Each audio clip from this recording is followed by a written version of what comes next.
ನಮಸ್ತೆ ಎಲ್ಲರಿಗೂ ಮಾಂತರಿಗ್ಲ ನಮಸ್ಕಾರ. ಮನೆಯಲ್ಲಿ ದೋಸೆ ಇಡ್ಲಿ ಚಪಾತಿ ತಿಂದು ಬೇಜಾರಾಗಿದ್ದರೆ ಇವತ್ತೊಂದು ಹೊಸ ರೀತಿಯ ತಿಂಡಿ ಮಾಡ್ತಾ ಇದ್ದೇನೆ. ಇದನ್ನು ಬೆಳಗಿನ ತಿಂಡಿಯಾಗಿಯೂ ಮಾಡ್ಬೋದು ಅಥವಾ ಸಂಜೆ ತಿಂಡಿಗೂ ಮಾಡಬಹುದು. ಐತಾಳ್ಸ್ ಕಿಚನ್ ಎಲ್ಲ ವೀಕ್ಷಕರಿಗೆ ಸ್ವಾಗತ. ಬಿಸಿಯಾದ ಖಾರ ಪುಂಡಿ ಮತ್ತು ಸಿಹಿ ಪ್ರಿಯರಿಗೆ ಇಷ್ಟ ಆಗುವಂಥ ಸಿಹಿ ಉಂಡಗ ಮಾಡಿ ತೋರಿಸ್ತಾ ಇದ್ದೇನೆ. ಇದಕ್ಕೆ ನಾನು 3 ಗ್ಲಾಸ್ನಷ್ಟು ದೋಸೆ ಅಕ್ಕಿಯನ್ನು 2 ಗಂಟೆಯಷ್ಟು ಹೊತ್ತು ನೆನೆಸಿಟ್ಟಿದ್ದೆ. ಈಗ ಇದನ್ನು ಮಿಕ್ಸಿ ಜಾರಿಗೆ ಹಾಕ್ತಾ ಇದ್ದೇನೆ. ಒಟ್ಟಿಗೆ ಅರ್ಧ ತೆಂಗಿನಕಾಯನ್ನು ಕೂಡ ತುರಿದು ಹಾಕ್ತೇನೆ. ನೈಸಾಗಿ ಪೇಸ್ಟ್ ಮಾಡಿ ತರೋಣ. ಗ್ಯಾಸ್ ಮೇಲೆ ನಾನು ದೊಡ್ಡ ಸೈಜಿನ ಬಾಣಲೆ ಇಟ್ಟುಕೊಂಡಿದ್ದೇನೆ. ಮಗುಚಲಿಗೆ ಸುಲಭ ಆಗುವ ಹಾಗೆ ಎಲ್ಲ ಮಿಶ್ರಣವನ್ನು ಅದಕ್ಕೆ ಹಾಕಿ ರುಚಿಗೆ ತಕ್ಕಷ್ಟು ಉಪ್ಪು ಹಾಕಿಕೊಂಡು ಈಗ ಮಗುಚಬೇಕು. ಪುನಃ ಇದಕ್ಕೆ 3 ಗ್ಲಾಸ್ನಷ್ಟು ನೀರು ಹಾಕಿಕೊಂಡು ಮಗುಚ್ತೇನೆ. ರುಬ್ಬುವಾಗ 2 ಗ್ಲಾಸ್ನಷ್ಟು ಸೇರಿಸಿದ್ದೆ. ಈಗ ಪುನಃ 3 ಗ್ಲಾಸ್ನಷ್ಟು ಸೇರಿಸಿ ಮಗುಚ್ತಾ ಇದ್ದೇನೆ. ಫ್ಲೇಮ್ ಮೀಡಿಯಮಲ್ಲಿ ಇರಲಿ. ಮಗುಚ್ತಾ ಬಂದ ಹಾಗೆ ಹೀಗೆ ಗಟ್ಟಿ ಆಗ್ತಾ ಬರ್ತದೆ.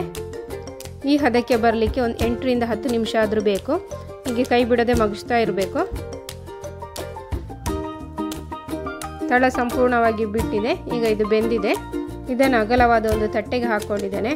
2 ಭಾಗ ಮಾಡಿಕೊಂಡಿದ್ದೇನೆ. ಒಂದು ಭಾಗ ಖಾರ ಪುಂಡಿಗೆ ಮತ್ತು ಇನ್ನೊಂದು ಭಾಗ ಸಿಹಿ ಉಂಡ್ಲಕ್ಕೆ. ಮೊದಲು ನಾನು ಖಾರ ಪುಂಡಿ ಮಾಡ್ತಾ ಇದ್ದೇನೆ. ಅದನ್ನು ಬಿಸಿ ಇರುವಾಗವೇ ಉಂಡೆ ಮಾಡ್ತಾ ಬರಬೇಕು. ಪಕ್ಕದಲ್ಲಿ ಸ್ವಲ್ಪ ನೀರು ಇಟ್ಕೊಳ್ಳಿ. ಎಲ್ಲವನ್ನು ನೆಲ್ಲಿಕಾಯಿ ಗಾತ್ರದ ಉಂಡೆಗಳಾಗಿ ರೆಡಿ ಮಾಡಿಕೊಂಡ ಮೇಲೆ ನಾನು ಗ್ಯಾಸ್ ಮೇಲೆ ಬಾಣಲೆಯನ್ನು ಇಟ್ಟುಕೊಂಡಿದ್ದೇನೆ. ಅದಕ್ಕೆ ತೆಂಗಿನೆಣ್ಣೆ, ಸಾಸಿವೆ, ಜೀರಿಗೆ, ಕೆಂಪು ಮೆಣಸು, ಹಸಿಮೆಣಸು ಮತ್ತು ಕರಿಬೇವು ಹಾಕಿ ರೆಡಿ ಮಾಡಿದ್ದೇನೆ. ಸ್ವಲ್ಪ ಫ್ರೈ ಮಾಡಿಕೊಳ್ಳೋಣ. ಸಾಸಿವೆ ಸಿಡಿದ ಮೇಲೆ ಇದಕ್ಕೆ 2 ರಿಂದ 3 ಗ್ಲಾಸ್ನಷ್ಟು ನೀರು ಹಾಕ್ಕೊಳ್ಬೇಕು.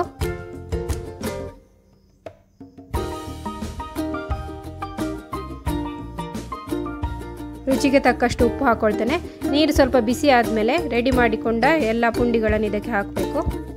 ಎಲ್ಲ ಪುಂಡಿಗಳು ಮುಳುಗುವಷ್ಟು ಇದಕ್ಕೆ ನೀರು ಬೇಕಾಗ್ತದೆ. ನೀರು ಕಮ್ಮಿ ಆದರೆ ಪುನಃ ಹಾಕ್ಕೊಳ್ಳಿ.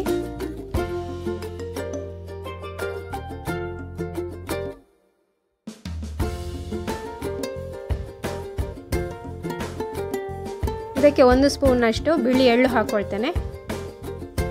ನೀರು ಚೆನ್ನಾಗಿ ಕುದ್ದ ಮೇಲೆ ಇದನ್ನು 5 ನಿಮಿಷದಷ್ಟು ಮುಚ್ಚಿಡೋಣ.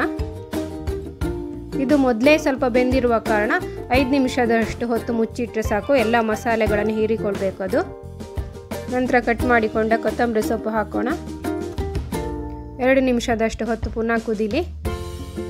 ಈಗ ಗ್ಯಾಸ್ ಆಫ್ ಮಾಡಿಕೊಂಡು ಇದಕ್ಕೆ 1 ಲಿಂಬೆ ಹಣ್ಣಿನ ರಸವನ್ನು ಹಿಂಡಿಕೊಳ್ಬೇಕು. ಈಗ ಮೃದುವಾದ ಮತ್ತು ರುಚಿಯಾದ ಖಾರ ನೀರು ಪುಂಡಿ ರೆಡಿಯಾಗಿದೆ. ಇನ್ನು ಸಿಹಿ ಉಂಡ್ಲಕ್ಕೆ ರೆಡಿ ಮಾಡಿಕೊಳ್ತೇನೆ. ಅದಕ್ಕೆ ಗ್ಯಾಸ್ ಮೇಲೆ ಒಂದು ಬಾಣಲೆ ಇಟ್ಟುಕೊಂಡಿದ್ದೇನೆ. ಬಾಣಲೆ ಎಲ್ಲ ಭಾಗಕ್ಕೆ ತುಪ್ಪದ ಪಸೆ ಮುಟ್ಟುವ ಹಾಗೆ ಈ ರೀತಿಯಾಗಿ ತುಪ್ಪ ಹಾಕ್ಕೊಳ್ಳಿ. 2 ಸ್ಪೂನ್ನಷ್ಟು ಹಾಕ್ಕೊಳ್ಳಿ. ಇದಕ್ಕೆ ಉಳಿದ ಅರ್ಧ ಭಾಗದಷ್ಟು ನೆಲ್ಲಿಕಾಯಿ ಗಾತ್ರದ ಉಂಡೆಗಳನ್ನು ಹಾಕಬೇಕು. ಈ ರೀತಿಯಾಗಿ ಒಂದೊಂದಾಗಿ ಇಡಿ, ಮೇಲೆ ಇಡಬಾರ್ದು.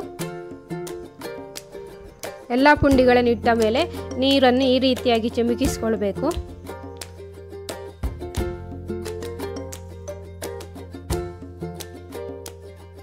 ಪುನಃ 2 ಸ್ಪೂನಷ್ಟು ತುಪ್ಪ ಹಾಕ್ಕೊಳ್ಳೋಣ. 2 ನಿಮಿಷದಷ್ಟು ಮುಚ್ಚಿಡೋಣ. ಸಿಹಿ ಉಂಡ್ಲಗಕ್ಕೆ ಅರ್ಧ ತೆಂಗಿನಕಾಯನ್ನು ತುರಿದು ತರ್ತೇನೆ. ತುರಿದ ಈ ತೆಂಗಿನಕಾಯಿಗೆ ಅರ್ಧ ಕ್ಯೂಬ್ನಷ್ಟು ಅಥವಾ 1 ಕ್ಯೂಬ್ನಷ್ಟು ಬೆಲ್ಲವನ್ನು ಪುಡಿ ಮಾಡಿ ಹಾಕಿ ಮಿಕ್ಸ್ ಮಾಡಿಕೊಳ್ಬೇಕು. ಉಂಡ್ಲುಗದಲ್ಲಿ ನೀರು ಆವಿ ಆಗದಾಗೆ ನೋಡಿಕೊಳ್ಬೇಕು. ಆವಾಗ ಇದಕ್ಕೆ ಈ ರೀತಿಯಾಗಿ ನೀರು ಚಿಮುಕಿಸಿಕೊಳ್ತಾ ಇರಬೇಕು. ಈ ರೀತಿಯಾಗಿ 3-4 ಸತಿ ಹಾಕ್ಕೊಳ್ಳಿ. ಈಗ ಇದು ಚೆನ್ನಾಗಿ ಬೆಂದಿದೆ. ಇದಕ್ಕೆ ರೆಡಿ ಮಾಡಿಕೊಂಡಿಟ್ಟ ತೆಂಗಿನಕಾಯಿ ಮತ್ತು ಬೆಲ್ಲದ ಮಿಶ್ರಣವನ್ನು ಹಾಕೋಣ. ಬೆಲ್ಲದ ಮಿಶ್ರಣ ಸರಿಯಾಗಿ ಮಿಕ್ಸ್ ಆಗುವಂತೆ ಕಲಸಿಕೊಳ್ಳೋಣ.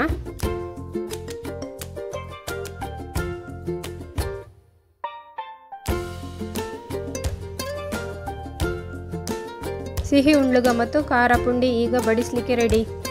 ಹೊಸ ರೀತಿಯ ಈ ತಿಂಡಿ ನಿಮಗೆ ಎಲ್ಲರಿಗೂ ಇಷ್ಟ ಆಗಿದೆ ಅಂತ ಅಂದ್ಕೊಂಡಿದ್ದೇನೆ. Like, share and subscribe. ನನಂಜಿ ವಿಡಿಯೋ ತಿಕ್ಕಕ. See you soon. Bye.